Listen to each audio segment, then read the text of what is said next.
We're being live streamed. It So seems like, well, it says that we're live. Fantastic. Awesome. So welcome back to the True Play Check-In, which is really just our sort of semi-occasional informal series of conversations with our friends in play and education. As always, I'm joined by my colleague, Christina Tapia. And today we're really, really lucky to be joined by Dr. Peter Mangione. Peter's Senior Director of Early Childhood Initiatives at West Ed, a really important organization in education policy and practice in the United States, and particularly in the Western sort of area of the United States.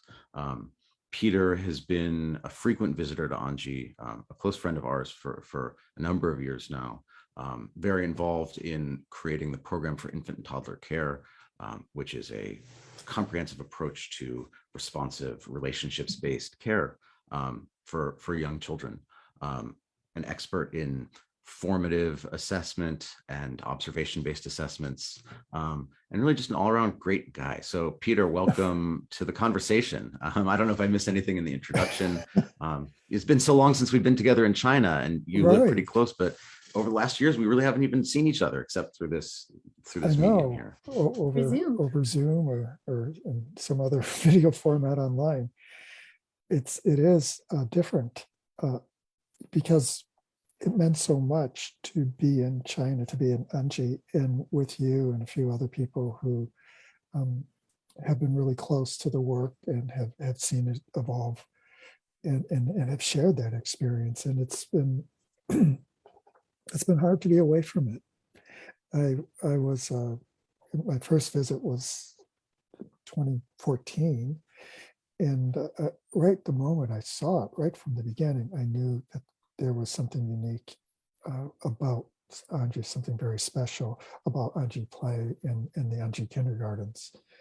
And ever since then, I've had the privilege and honor to get to know Ms. Chung very well and many of our colleagues, and visit a number of their kindergartens and see how their practice is principled around children's self-determined play, but also how it has evolved over the years. And I miss seeing that evolution, because I'm sure in the last 2 years, it's continued to grow. And it's exciting to think about being back there sometime and seeing how their work has continued to emerge, and how the children grow with it and become even more creative and engaged in what they're doing through the innovation that continues to happen.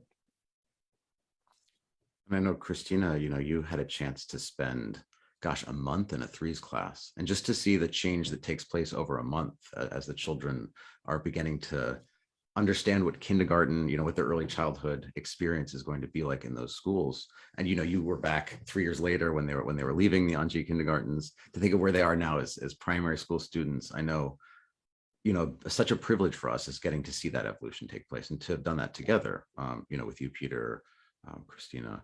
I'm wondering, in that first sort of impression that you had of this approach, Ms. Chung's work, in sort of arriving in Anji kind of unexpectedly, to now, 7, almost 8 years later, thinking about what that means in a global context, in schools in the United States, or in really anywhere. Like what does what you saw, what it's become, and then what its possibilities are? How's that? How do you feel about that, I guess? So, I don't know. So what I saw at first was environments that invited children to do what they were capable of doing, and to make choices for themselves in doing that. And so I saw that. I saw the passionate engagement that the children showed when they engaged in play. I saw. I remember the first places I visited. I saw the collaboration among the children. I saw the patience. I saw how they regulated themselves. And I thought, what there is here is a deep understanding of young children, and what their capacities are, and how to create environments that invite the children to try out their skills, to take on challenges, to um, learn how to manage risk and see what they're capable of doing within that managing of risk. Those were my first impressions. It wasn't until my second visit, or actually some conversations and communications between my first and second visit, that I really had a chance to get to know the underlying philosophy, to get to know the 5 principles of IG play, of love, joy, engagement, reflection, risk, and how they work together. It all made perfect sense when I think back to my first impressions, those first visits, and then really starting to understand the thinking underlying what I had observed. It was very exciting to see the intention behind it and the thought and the history, and that it was not something that was thought of overnight, but there was a whole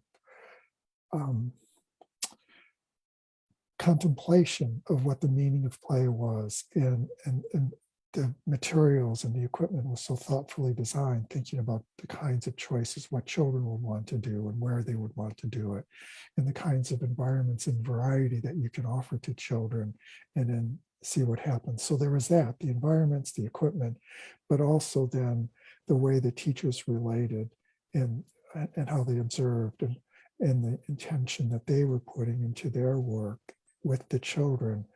That was the piece I didn't see at first. And then when I saw it all together and saw the whole and started to appreciate that at a deeper level, that's when I started to feel, I mean, right from the beginning, I thought this would be interesting to share with the rest of the world. But and the world could benefit, our world of early childhood education throughout the world could benefit from Anji play. When I understood that whole, I realized that here is a kindred spirit that has tuned into young children in ways that people who've tuned into young children all over the world do, but also has something to offer to us, some new insights, some new ways of looking at it, and bringing together the different concepts that we know in our field. You can look at every major approach to young children that's more child-centered, or that really allows children to direct what they're doing, initiate and direct what they're doing. Observation is at the center of it, but each group observes a little differently, and when you see the way observation is done in Anji, it's very exciting, because right away the teachers are thinking about what they can share with the children and reflect on together with what the children, and use that as an opportunity for the children to continue to build their concepts around their play and their stories. And it's it's culturally embedded, and what it does, I think what it says is that here is an approach that if you use, it absolutely respects the children. There's a way to engage the families, and it allows for the teacher or teachers to gain a deeper appreciation of the children and work with them within the context where those children are. And so the combination of how children make sense of things with their engagement with the amazing equipment and amazing materials and possibilities for play, that the teacher's engagement around that, observing, really understanding how the children engage with those materials, and then inviting the children to reflect together and tell their story, that opens the door for placing it within the cultural context of the children in each program. So I could right away see how this approach could come to different parts of the world and take on a meaning all of its own in each place, but at the same time, those principles would create that consistency from place to place. Now, I mean, you've thought about what it means to take a philosophy, to take an approach, particularly in your work, observation-based approaches that follow the lead of the child. You know, I'm thinking of PITC. I'm thinking of the work of Emmy Pickler and Magda Gerber, and even, you know, in the DRDP, really using observation as the basis for understanding where a child is at any given point in time. You know, a big part of the Anji play approach is just that, like you're saying, that observational presence. I'm wondering, as that is such a core aspect of the practice of Anji play, and how, you know, phones are used as a means of recording children, and becomes a part of that process. How do you see the balance between that responsiveness to children's needs versus sort of stepping back and giving children space? You know, I think that is a question I'm sure you've thought about in the infant and toddler sort of realm. I'm thinking, you know, with these older children, how do you see that when you step in, when you don't step in? So let me start with the infant toddler realm, and I'll pick up on a couple things you said, Jesse. In the infant toddler realm, we can think about, how do we start with that infant? Do we start feeling like it's up to us to initiate the interaction? It's up to us to engage the infant and get that infant interested? Or do we start from the point of view where that infant is naturally interested in the world, is trying to make sense of things moment by moment, and is amazingly capable at communicating even from the first days of life? And so if we trust that communication from the infant and let the infant start and be the initiator, we're watching with a compassionate interest, with an empathy, what Magda Gerber called empathetic attention. And so it's a very alive kind of observation. There's life in you. So the child, the infant or infants you're caring for, sees that liveliness, feels that presence, and when that child is ready for engagement, gives a cue to engage. And that's the moment at which you, as the adult, engage with the infant, because that's the most meaningful moment for the child, to be engaged with you as the adult, when that child gives you the cue and you are responsive to it. So let's go to that older age group in Anji.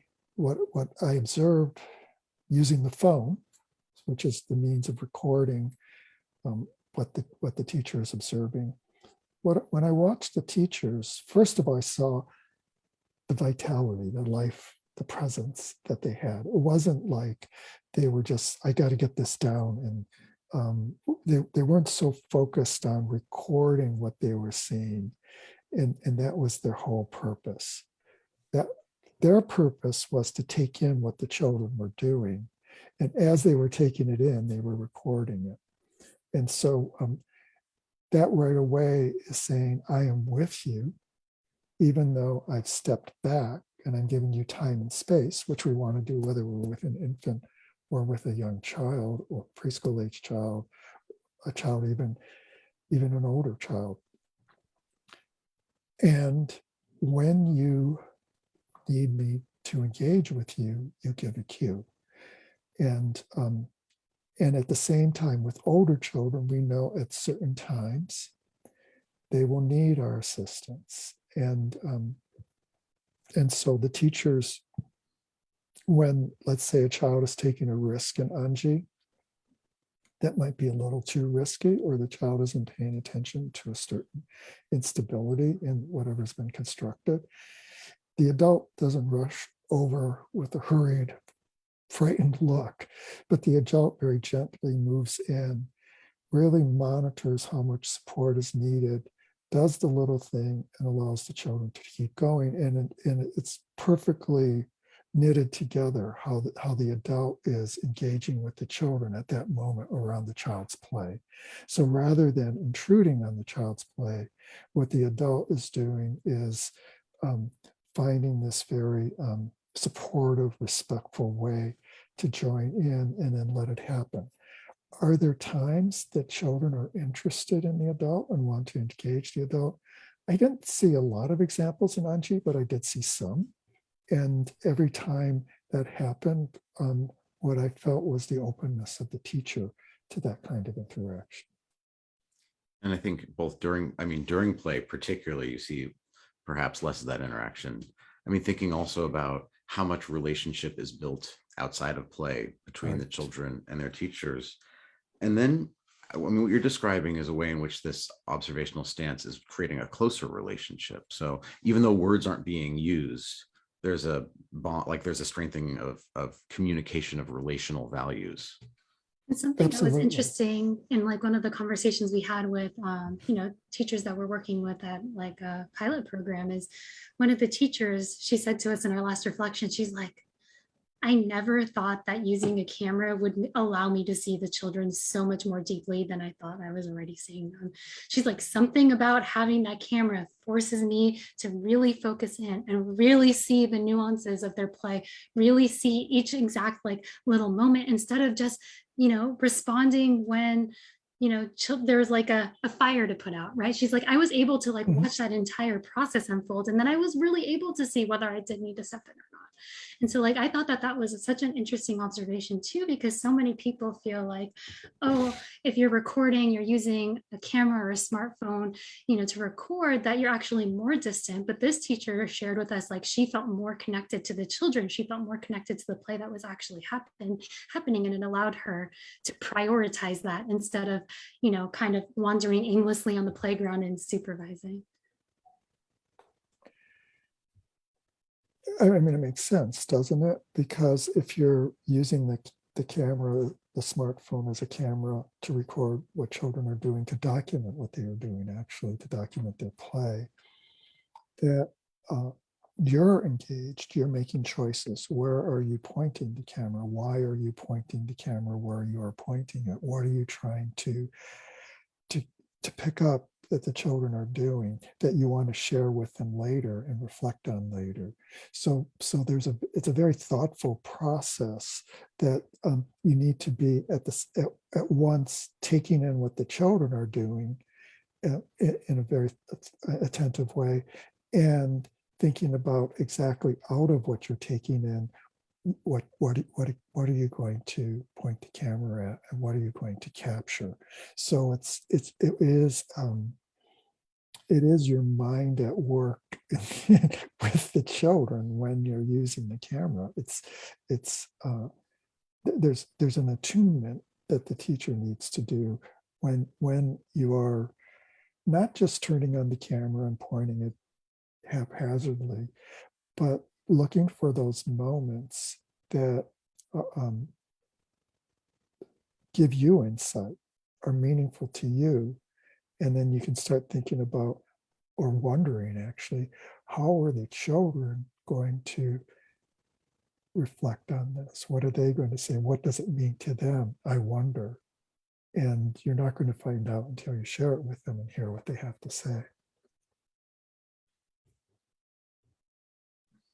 And I think something that I've noticed when I visit, sometimes I have the question of, in my personal question when thinking about this work, is sort of how much effect does having a camera recording as a practice that's understood by the children to be happening as part of the teacher's practice, how much does that affect play or relationships in another way? But I visited programs where I'm a stranger in those spaces to those children, right? And they don't have a practice of recording play, but I have permission to record play and being there. Where children who are deeply engaged in something, where they have a degree of autonomy and they're like kind of joyously, and children do that. That's kind of what we call true play, right? Like you can go to many places and find children engaged in that kind of play. That when you come into that space and they recognize you're there, they continue playing. You take out a camera and record. That's often happened, or there hasn't been any noticeable change in the demeanor of the children based on that presence or that video. In some cases, you do go in, they pose for like children will pose for a camera, but I don't think there is that it necessarily has that impact if children are in a solid relationship with their environment and have trust and know their space. Well, that's always been the assumption in observational research that Yeah. you become a fly in the wall, or you recede into the background, and the children are going to do what they would naturally be predisposed to do without the camera there. That's an assumption that's made. I think there's a truth to that. With young children, they may become interested for a moment, or they may notice it, but then if they're in an environment where they're free to play and do what they want to do, what the adult's doing with the camera or anything else is less important. Yeah, exactly. Yeah, Unimportant, actually, unless somehow you want to engage the adult with you in the play, which can come up. But I think that quality, and this is where I come to Angie and the way they use the camera and do the recording, and what I was speaking about earlier, that presence that you communicate to the child, I'm there and interested in you, and it's communicating to the child, I'm genuinely interested in what you're doing, and really want to learn about it from you. And so I think the child in that kind of relationship gets, oh, we're not performing for each other. We're simply being together, and you're learning about me, and you are an adult who really cares about me. I think of in Angie the concept of love, and this is a way of showing love to the child, that you have this, what my colleague Ron Lally called a compassionate sense of wonder with the child, and that gets conveyed. And so I think it might be a little different for children when a stranger comes in and recedes into the background versus when it's that teacher doing the recording. And if that teacher has that aliveness and interest toward the child, is expressing that love in that moment, then for the child, it's just a natural way of being connected, and the child just continues to do what the child is most excited about doing. Because that camera communicates to the child that they can expect that adult will know what they're doing, know what they're interested in, know what they've discovered, and value those things, and want to reflect on them and hear the child's reflection on those experiences. And I think underneath it is a communication. You don't have to be anyone but who you are. And that's such an important, powerful communication in human relationships. If you're with someone who has some power, right? Adults have power with young children, and they're communicating, I'm interested in who you are and how you engage in the world and what you do and what your play means to you. That's telling the child, be yourself. That's the most important thing, and I really value that. And I think it's really there's also centering the child's experience instead of the teacher being the center, right? In so many classrooms, the first person you see is the teacher, front and center, being loud. But I feel like it's almost a complete opposite in Anji play schools that I visited in China. Like the teachers are there and present, but because they are kind of taking a backseat and really focusing on those children, you kind of have to search for them a little bit. They don't pop out in the same way that they do in a lot of the classrooms I've seen in the US. And I think that similarly, the child is not only having a relationship with the teacher, with the adult, with the educator, or the educator saying, I'm interested in what you're discovering, but the teacher is also communicating, I'm interested in how you're responding to the things that I've provided for you, Mm-hmm. which I think takes it one step further. When you think about the materials, the environments, children are reflecting every day on these material elements in their environment, which have been provided for by the teachers or by the community of educators over time in that space. So I think that's, again, that love that you're talking about, the directionality, where it's sort of like, my deepest interest is how you're responding to these things that I've given you and what they mean to you and what I can do to change them. And so it was interesting when you were first describing your visit to Anji, how these materials to sort of invite that kind of play. And I feel like that's a very charged word in some sense, because an invitation can be very specific or can be very open-ended. Similarly to stepping back can be something that's very distant, or can be something that's very attuned and deeply sort of focused in on the child's needs.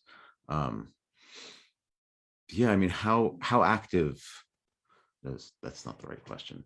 I think thinking about all of your work and thinking about intentionality in creating environments, where do you think that limit is of the child's lead and the sort of need for that structure? Mhm. I do want to pick up on the nuance about invite, because I think it really depends on what your expectations are. And so if you've created this piece of equipment or this environment and you have an idea of how the children are going to use it, then I think in your mind and how you're communicating with the children, both verbally and non-verbally, is you're invited to do this with this thing. And I think back to Miss Chung talking about false play. And it was, part of false play was they put out things in the environment, and then they wanted children to play in a certain way because they had this picture of what that play would look like. And I think the insight from Angie and with true play and with others in our field who've come to this similar insight is the expectation is the child's going to do something I have no idea what it will look like. But it may not be of interest to the child at all in the end. But it doesn't matter. The important thing is I'm offering this, and then let's see what possibilities the child discovers with it. And I think of the experimental work that Alison Gopnik has done, and she describes one experiment in which they created a toy, being experimental psychologists, that could do 4 different interesting things. And they did 2 conditions. One where the adult suggested to the child do the one interesting thing, and then the adult left the room, and the child kept doing that one interesting thing and was very interested for 30 or 40 seconds or whatever the amount of time was, but then started to become bored doing it and kind of slumped over by the time the adult came back, versus the adult who just said, here's this toy and you play with it. And within this very short period of time, all the children in that study, the 3 and 4-year-olds, figured out all the 4 different things that the toy could do. Now that was close-ended because they could only do 4 things. When you create an environment like they do in the Anji kindergartens, like Ms. Chung and her colleagues create, it's endless what's possible. At the same time, I do think there is an adult role in the Pickler approach. Anna Tardos talks about children learn in 2 ways, through play and in their relationships with adults and other children. And so the adult is bringing knowledge, bringing perspective, bringing understanding that the child is just learning about, just now learning about. So for example, it's the adults who in one Anji kindergarten are noticing the children doing something interesting, and they bring it to the next kindergarten and suggest to the children what they might do with it. Now, what the children ultimately do may be a little different from what the children did in kindergarten A, let's say the children in kindergarten B, but it will also be very similar. So the adult is bringing, the one activity I'm thinking of is recording. Children have to drink water in Anji in the summertime because it's very hot and humid there, and you have to stay hydrated. And so in one kindergarten, children started recording when they drank water to make sure that they were drinking enough water. And they were noticing the teachers were keeping track of that. And so they kind of assumed that responsibility. And then that practice was transferred to other places where the teachers encouraged the children or gave the children the means that the record keeping means so they could start doing them themselves in these other places. So it's not, we do follow the children's lead, but we as adults are thoughtful about what we introduce. The idea that we would bring the children together to reflect as a group on play experiences, that wasn't originally the children's idea for the shares. It was an adult idea.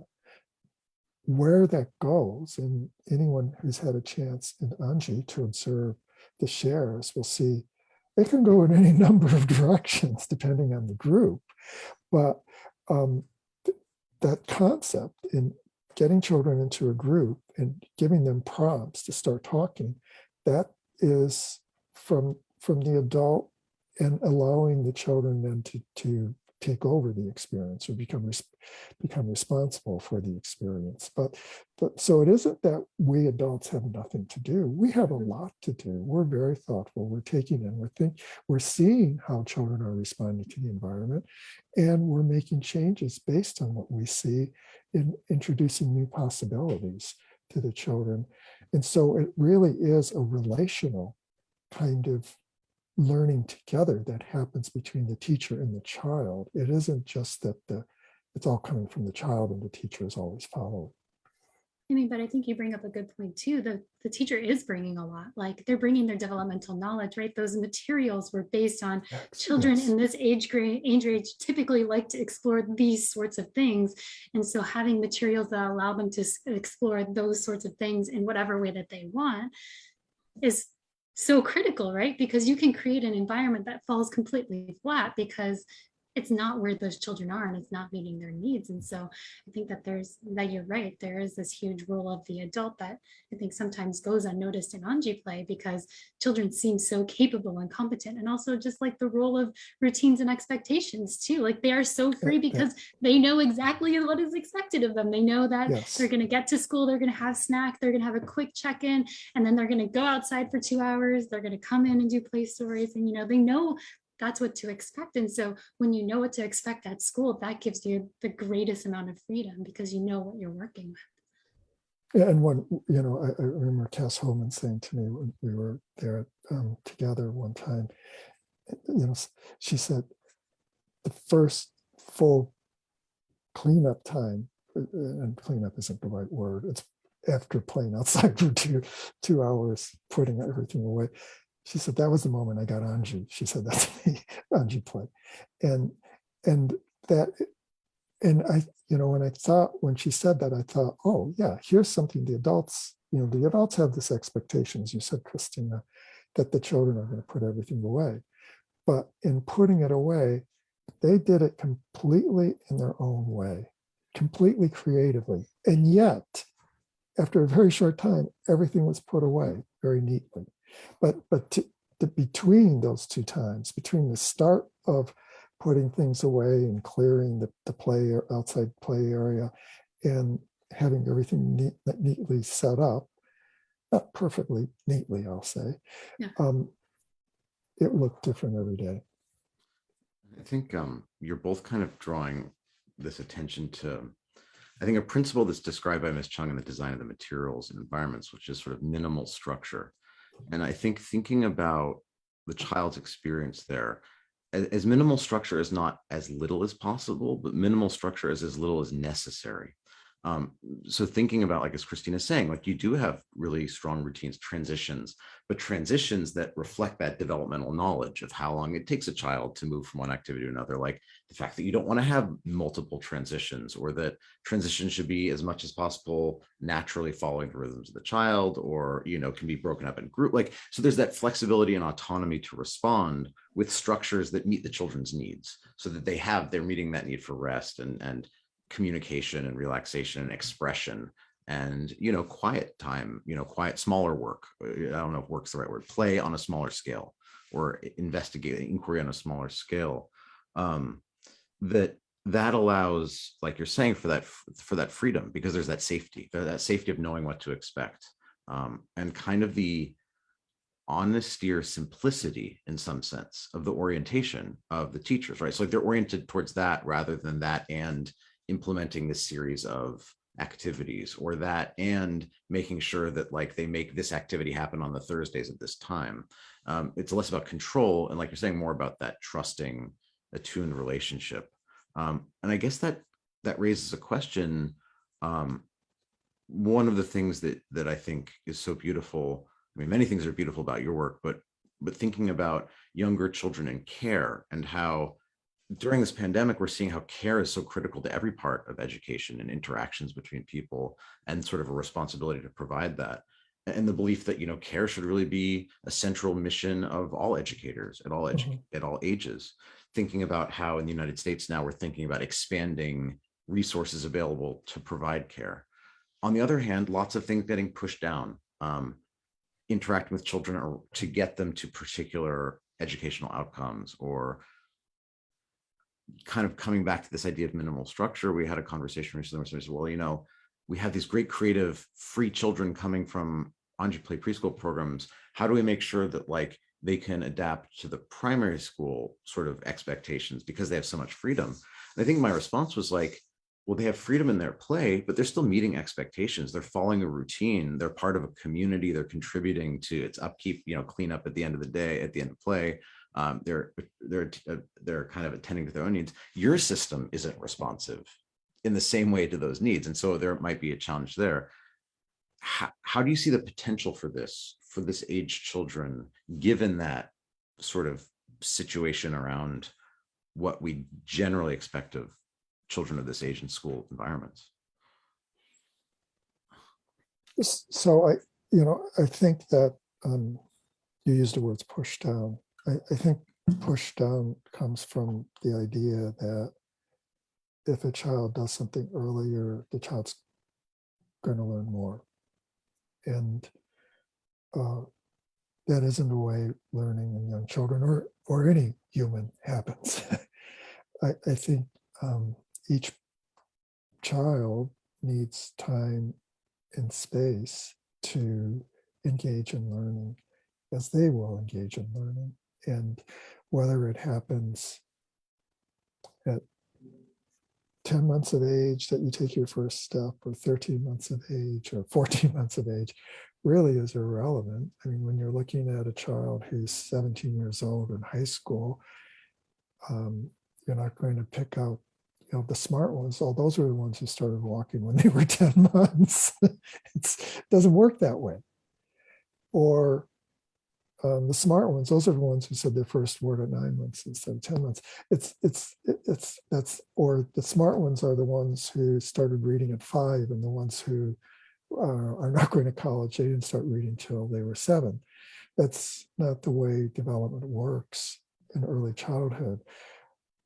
Of course, we want children to develop, and of course, we want to provide them experiences so that they can engage with everything the world has to offer them.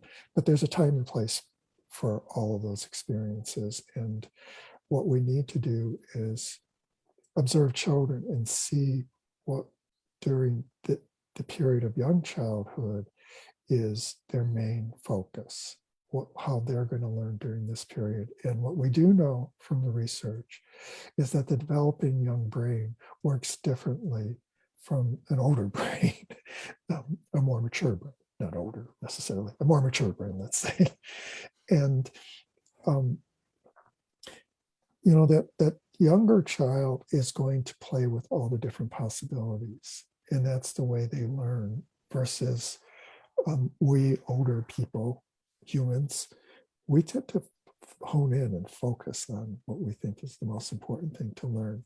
Children, young children, everything's important to them. They want to learn about everything and make sense of it. So one more kind of study that Alison Gopnik talks about, where you show young children information on a screen. The way we design information on a screen, we adults, is we put the most important action in the middle of the screen, usually. So if you show that to much older children, and track what their eyes do, their eyes focus in on the center of the screen. But young children, when you show them the same exact unfolding, animated unfolding, let's say, their eyes will go every place on the screen because they haven't taken on that structure. This is where the important information is. For them, everything is important to find out about, discover, make sense of, problems to pose and figure out. So there's something for us people with more mature brains or to learn from young children. And I know that's why I'm in this field, because they show us things, give us insights that we don't focus in on anymore. And it is amazing to see the possibilities of those young developing brains, what they are taking in, the inquiry they're making, what they're wondering about. And we want to give them time and space to do that. If we don't, then we're taking away what's most valuable to them, what's going to be most beneficial to them as developing humans. And we don't want to take that away. Again, whether they learn to read at 5.5 or at 6 years old is going to be less important in the grand scheme of things. What's most important is during those first years of life, they have an opportunity to be themselves, use their competence to its fullest so that they can develop well and become the whole people we want them to become. I think what has been a powerful tool for us, and I think for Ms. Chung as well, kind of coming back to this question of video and perspective and observation and thinking about those abilities of children, of persuading others to take that seriously or to be engaged and interested, right? You talked about compassion and interest as being, that space for learning. How much can be done in sharing those discoveries? And so I think your perspective is very important for us because you work a lot in policy. You're thinking about how large organizations are making decisions about what ideas about learning in childhood to support. Anji Play doesn't have to be an Anji Play program. Having evidence of what you're seeing can be very persuasive, but it's not always as persuasive as numbers, as figures. Thinking about what you've seen in Anji, your experience sort of developing systems for looking at development, what do you feel like Anji Play is sort of getting right about that? And is there places where you would wonder, how is Anji Play going to attend to this need of a child and growing? Thinking about what the expectations are of these systems for those years. That's a loaded question, a little bit convoluted. Yeah, I come back to, well, first of all, let me come back to who the developing person is, the developing child. And if we say that developing child is competent and capable, and we trust that competence, that capacity to develop and continue learning and make sense of the world and do it in a constructive way. If we trust that, we know that that child is adaptable. So if later on that child is in a system that has more rigid expectations and they have to perform in certain ways and learn in certain ways to make progress in the system, that those children actually who've been given the opportunity to, I believe, it's really hard to have a controlled study of this. You can't. I think those children who've been given the opportunity to see what's possible and test their limits, and they have a capacity for adapting. They've developed a capacity for adapting. So if they encounter other kinds of expectations later, it's not that they are incapable of going with those expectations and learning in this other kind of context, but they are able to apply what they've learned when they were free to learn to the demands of this new situation when they're mature, when when they're older, and those expectations are much more specifically defined for them. So, I think we have to trust that during each period of development, children are doing what they're capable of doing, and trust that they can adapt as they grow. That what we're giving them during the early years is that capacity to be flexible, to adapt, to determine and make choices. And once they've had an opportunity to do that, they have a foundation then for knowing how to operate in various possible kinds of environments. That's what I believe. It's hard with research to demonstrate that. We can hone in on different aspects of how children learn, young children, but we're never going to be able to prove that point, I think. I mean, I think that goes along with some of just like the anecdotal stories that we've heard from like teachers in Anji, where their children have gone through Anji play schools, and then you ask them about like how's elementary school, and they're like, it's fine, but they're like, I'm just really curious about why the teachers aren't so like interested in my ideas, because they're just so used to the adults being so completely engaged and really interested in what the children have to share, that I think that it's a shift. But like you said, they're totally adaptable. For them, it was more confusion. Like, I don't understand why this adult doesn't like the things that I'm having to share, or like why it's different. But once they get used to like, okay, this is different, they've been totally okay. Again, totally anecdotally based on some stories that we've heard. But I think it's kind of in line with what you're sharing, Peter. This is a completely different context, but my children went to a school that was inspired by John Dewey's progressive education principles. And, they did that through 8th grade, where they had freedom of choice and were able to take risks. And then they went to regular high schools, and they performed fine. I mean, and the question, and I remember one of the parents at the school who was a Spanish teacher at the local high school. And she said, every year in my Spanish classes, when she was a young teacher, there were always one or two children, a few children, who were very focused, would come and ask me questions, would pursue something I happened to say or something about the Spanish language that they didn't have to. And every year there were these a small number of children or students who were like that. And I started to ask myself, what is it about this subgroup of students? And she started to talk with them, and they all came from the same school, the same elementary school, where they had this complete freedom.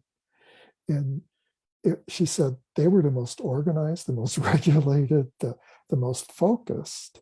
And she started to believe, because they weren't burnt out with all the expectations, and they could focus on learning and really enjoy it and engage. And when a situation expected them to be regulated, they were. And she decided to send her children to that school when she had children, because she thought that was the way for children to get to adulthood, where they had that capacity to self-regulate.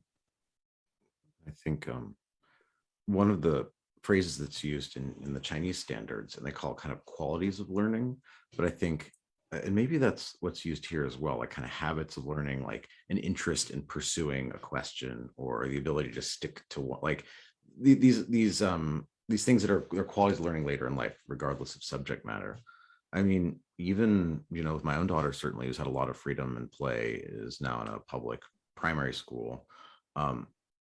She is habituated to finding joy in pursuing something that she has to pursue. Like, she has to decide, like what you began with, that self-determination, that she's had to make a decision around her intention that she's pursuing.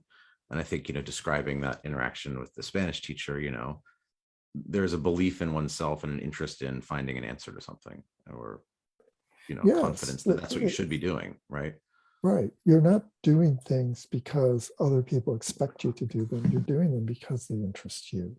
And sure, you're aware of the expectations, and you have to meet the expectations in this environment. But within that, you find those things that you can determine and what gives you joy, and you pursue it. And I think that's what you gain if you've had a childhood, a young childhood especially, that gives you the opportunity to discover who you are and how to engage with things in a self-determined way.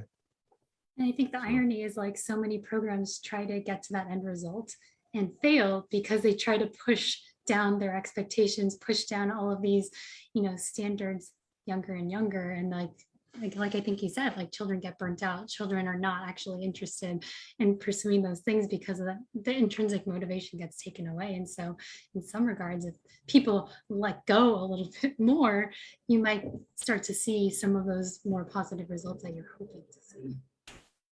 And at the other end of the age continuum with infants, we had this idea about when infants cry, if we respond to them, they're going to just cry more. And what we know from the research is that responsive parents who, when an infant cries or shows discomfort or fussiness, act promptly and contingently to what the child's cue or signal. It's those children at 12 or 15 months of age who actually cry less, and so what we think, the expectation is, well, we want children to learn to do that earlier and earlier. In fact, if we let children experience this as a communication signal, they learn to use it as they need it, not overuse it. And whereas a child whose signal doesn't work, they're just going to ramp it up and make it louder, and ramp it up and make it louder and do it more frequently because they were doing a communication and it didn't work. So again, if our expectation is we want children to be a certain way, we actually might be working against ourselves instead of letting children be and be responsive to who they are, follow their lead. And it's through that kind of connection that they learn to regulate themselves, and we get the outcome that we're looking for in the long run. Well, and I think that also like something that's super interesting too is like infants also surprise you so frequently. Peter, I think that you would have really loved this video that one of our pilot partners shared. Two infants were crawling towards a shelf. One of them was going towards some other, I don't even remember what materials, and the other one was going towards some books. The infant that was going towards the other materials kind of looks over and sees that the other one is going for the books. He's like, okay, the books are the cool thing. I want to go. So like then she like pivots and changes and starts going for the books. So they each grab a book, and then she looks and she's like, it's pretty much the same book. She grabs his because that's the one that she wanted. And he kind of was like no, and like pulls it back, and then she's like, and like there was sort of like a little squabble. But what was super interesting is like she pulls it back. The teacher that actually was the head teacher in that classroom said, in the past I would have been so tempted to just step in and like say, oh no, he was using it, this, that, or the other. But she decided, okay, I'm going to give it like 10 more seconds, see how it plays out. The child that got the book stolen from him or taken out of his hands, like ended up crawling a little further away. And then the girl that has the book like kind of made this noise like, hey, like, where are you going? Like, I thought like we were in like this relationship. And he's like, I don't want it. Like, I'm not into that. Like, you took my thing. And then he crawls away. And so it was just so interesting to see her utilize different techniques to actually engage with him. So taking the book away as like maybe a way of like, hey, like, come play with me. And then the other baby's like, no, I'm not super interested. But then her vocalizing like, hey, come over here. Like I wasn't done. I want to play with you. And how much of that could have been missed had that teacher also like just jumped right in instead of giving them that time and space to be able to, kind of work it out on their own. Yeah, I mean, you stirred up a couple of thoughts. I mean, one just quick one is that it is often with those very young children that when it squabbles over an object, it's really that they want to be with the other person and they're trying to figure out how to do that. Yeah. And the other thing about it is that the richness of learning and problem solving that happens when the adult doesn't right away step in and take over, that we if, again, we don't want children to hurt each other, and we have to set boundaries, and there are times that we do have to step in.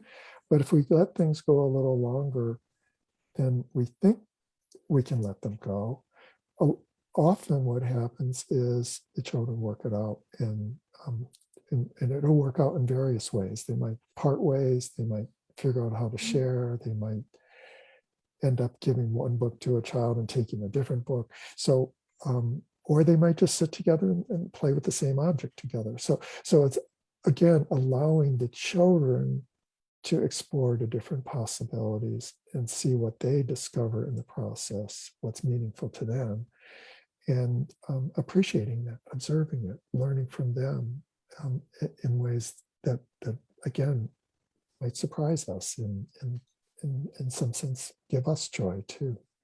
But I think also like the important takeaway from that video too is like the children were able to explore those things because they knew that they had such a secure relationship with their caregiver, Right. and that the caregiver was there and present. And so I think that, again, like what you're saying before, like their needs are kind of taken care of. They know that they can signal or cue their caregiver, and if they really need them and are in distress, that caregiver will respond to them, right? And so I think that there's just also this responsiveness that comes along with it that is so crucial in allowing these moments to play out a little bit, because if there wasn't that secure attachment, that would have been a very, very different situation. Right. The security in the relationship with the teacher is very important there, and the teacher's presence gives the children that context of being able to work it out themselves. I think that's exactly right. Thank you, Peter, so much for sharing about your work, for engaging us in this conversation. I'm looking forward to the times that we can spend together in Anji and sort of on the road again, and Yes. visiting programs. I know there's a lot we'd love to show you in the work that we've been doing, in California and further afield as well. So thank you for joining us today. We're not going to be confined forever. No. Let's hope. We'll share presence again, not just online. Thank you so much, Peter. Thanks again. Thank And we'll you. be back again soon. We'll put up information notices about upcoming TruePlay check-ins, and we'll see you in a few weeks.